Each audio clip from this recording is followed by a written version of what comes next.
Bienvenue. Aujourd'hui, on se penche sur un texte assez court mais dense, un hommage vibrant à Sadio Mané. Oui, bonjour.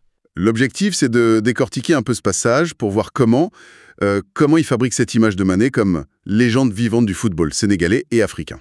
Exactement. La source qu'on a, c'est clairement un hommage, une liste de ses grands succès qui sert un peu de base à cette affirmation, assez forte quand même. Tout à fait. Et en lisant cette liste, on est tout de suite frappé par le nombre de trophées là. Le ton est très admiratif. On sent qu'on veut marquer le coup. Ah oui, clairement. Alors, on va creuser un peu comment ce texte s'y prend concrètement. Quels arguments il met en avant pour nous convaincre de ça? C'est là que ça devient intéressant, justement. Parce que ce petit texte, il ne s'éparpille pas. Il choisit très soigneusement des titres, des récompenses bien spécifiques. D'accord. L'idée, c'est vraiment de justifier, argument après argument, ce statut de légende vivante, du moins selon l'auteur du texte. Mhm. Et ce qui est assez frappant, je trouve, c'est que tout l'argumentaire repose presque uniquement sur son palmarès africain, que ce soit avec le Sénégal ou les titres individuels continentaux. C'est très ciblé. Le premier gros argument, et c'est sans doute le plus fort symboliquement pour beaucoup, c'est cette phrase « L'homme qui a offert au Sénégal sa toute première Coupe d'Afrique des Nations ». Oui, On parle bien sûr de la CAN 2021, la Coupe d'Afrique, le tournoi majeur en Afrique. Et le texte insiste sur « toute première ». Ça donne un poids historique énorme pour le Sénégal, c'est pas juste une coupe en plus. ah mais absolument. Gagner une première CAN, surtout pour une nation de foot comme le Sénégal qui attendait ça depuis si longtemps. Oui, C'est un événement qui dépasse le sport en fait. Ça touche à la fierté nationale, à l'histoire collective du pays. Et le texte, d'emblée, il positionne Mané comme la figure centrale de cet exploit. Et pour appuyer ça, il enchaîne direct avec les faits. CAN 2021, vainqueur. ok. Puis, meilleur joueur de la CAN 2021, et aussi sa présence dans le 11 type, l'équipe idéale du tournoi. C'est du concret. Donc, l'argument ici, c'est de dire « Ok, il était là pour la victoire, mais surtout il était le leader, le meilleur. C'est ça qui justifierait son rôle central dans cette première étoile, d'après la source. C'est exactement ça. La source utilise cette accumulation, la victoire collective, la distinction individuelle la plus haute du tournoi et la reconnaissance par ses pairs dans l'équipe type. D'accord. Pour affirmer son rôle décisif. Il n'est pas juste un joueur parmi d'autres dans l'équipe championne, non, il est présenté comme l'architecte principal de ce succès historique. C'est une façon de dire « Sans lui, peut-être que ça ne serait pas arrivé ». C'est un peu le message implicite, oui. C'est fort comme sous-entendu. Son caractère un peu unique. Le seul joueur africain à avoir été élu à la fois meilleur joueur et meilleur passeur de la CAN. Là, on sent qu'on veut le mettre un peu à part, non? Oui, cette phrase vise clairement à le distinguer. À dire, attention, il est spécial. Voilà. Après, il faut être précis. Et le texte lui-même donne les éléments juste après. Meilleur joueur de la CAN 2021 et meilleur passeur de la CAN 2023.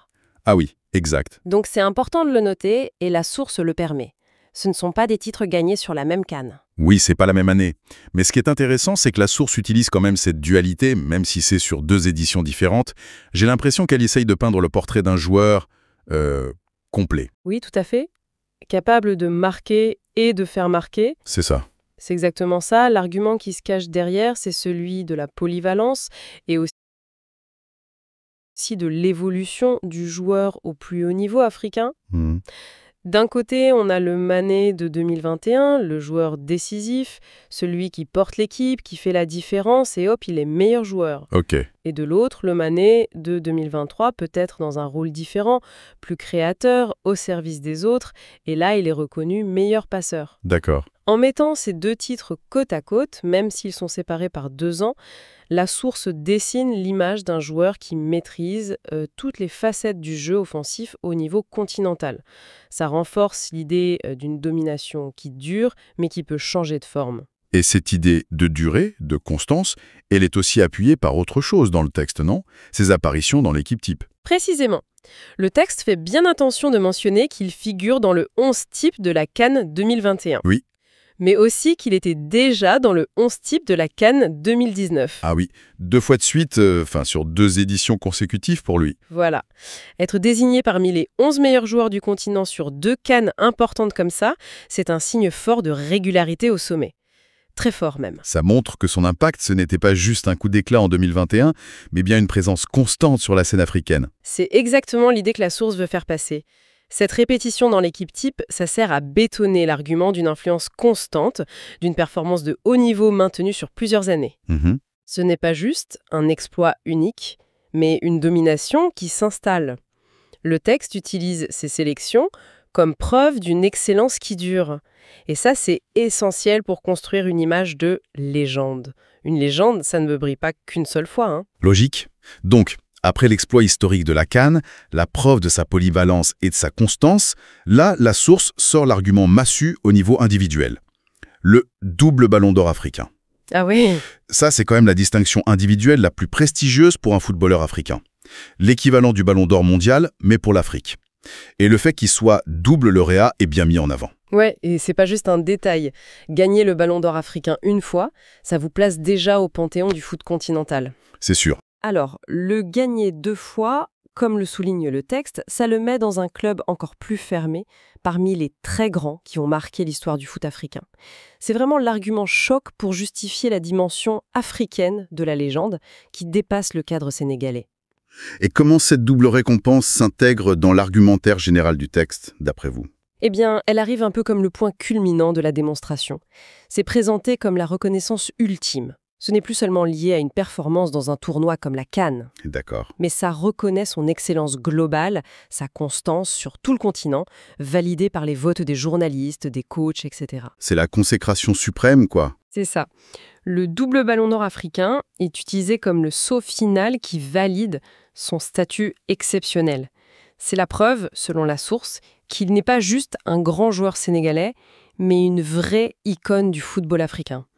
Et insister sur le double, ça renforce encore cette idée de domination et de longévité au plus haut niveau. C'est fascinant de voir comment chaque élément est choisi, agencé. On a le héros national avec la première CAN. Oui. Le joueur complet et unique avec meilleur joueur passeur. Le modèle de constance avec les 11 types répétés. Exactement. Et enfin la superstar continentale avec le double ballon d'or. Tout ça s'emboîte parfaitement pour former une image très précise. Tout à fait. Si on prend un peu d'auteur, on voit une stratégie argumentative très claire. La source ne dit pas juste « Mané est une légende ». Non. Elle le prouve. Elle construit cette affirmation brique par brique en utilisant un ensemble très spécifique de preuves factuelles.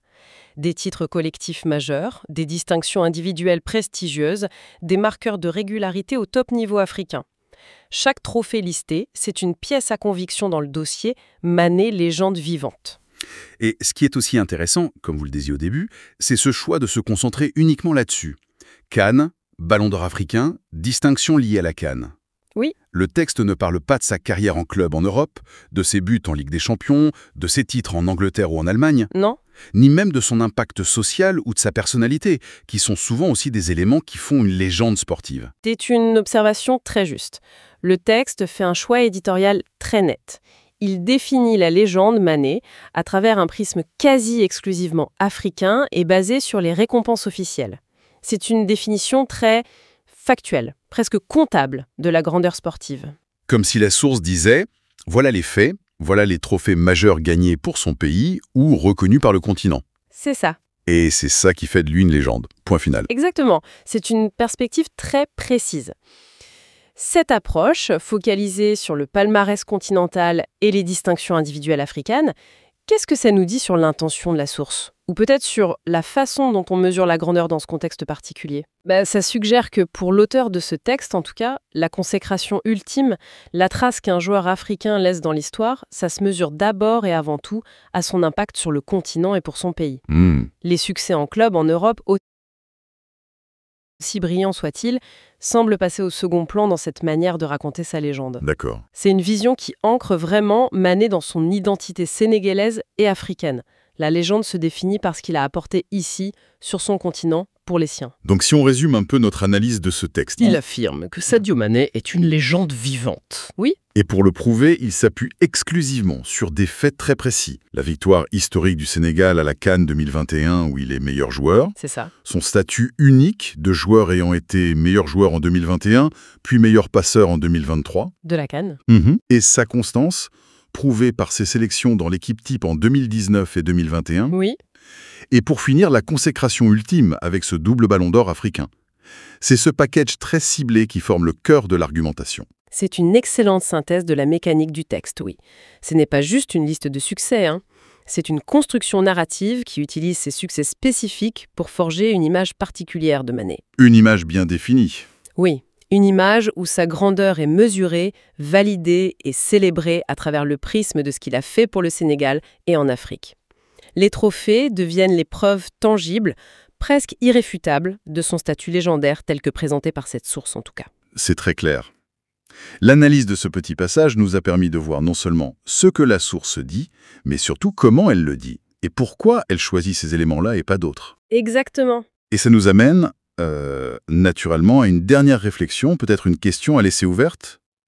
Oui, tout à fait. Si on accepte cette idée du texte qui mesure la légende principalement par les trophées, les distinctions, lister cette CAN historique, ces titres individuels, ces ballons d'or, cette collection impressionnante. Alors, la question qu'on peut se poser, c'est quelle est la nature de l'héritage durable d'un athlète comme Sadio Mané, au-delà de cette collection de médailles et de titres, qui est forcément une partie seulement de l'histoire? Oui. Qu'est-ce qui, dans l'empreinte laissée par un sportif de ce calibre, dépasse le palmarès et continue de résonner une fois que les projecteurs sur ses succès spécifiques se sont éteints?